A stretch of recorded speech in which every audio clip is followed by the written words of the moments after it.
Speaker, my question is to the Prime Minister.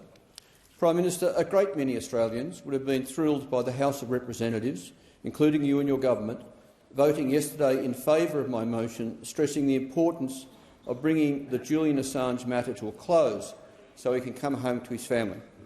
Prime Minister, what is the significance of this? Give the call to the Prime Minister. I thank the member for Clark for his question and for his genuine engagement over a considerable period of time on this issue that is of concern to so many Australians. We supported the motion yesterday because it is the right thing to do.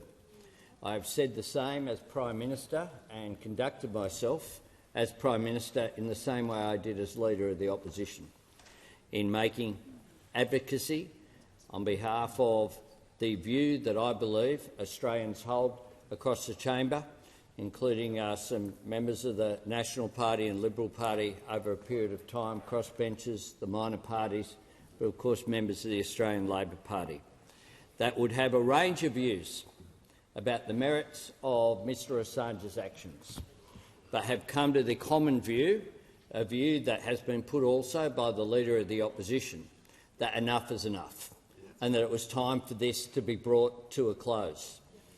I have, from the very first occasions where I had an opportunity as Prime Minister, raised this issue at the highest levels with the United States and with the United Kingdom, with people at the highest levels and throughout the structures.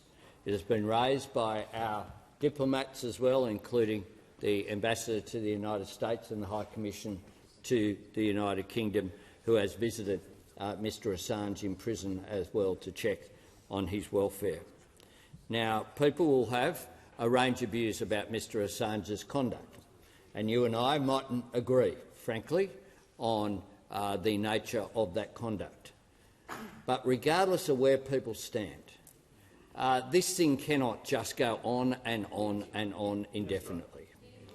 And the Australian government, in my view, always has a responsibility to make representations to governments, as we have for Changlei, for example, in China, as we have with the range of people who find themselves in difficulty, with successes, it must be said, also in Vietnam and Myanmar in recent times.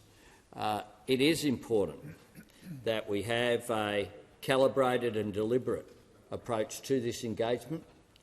We are continuing to do that, including the discussions that have taken place over a considerable period of time with Mr Assange's lawyers. But it is important, the resolution. I congratulate the member on bringing that resolution before this parliament, because it's important to send that message. In the coming days, there will be a critical period as well.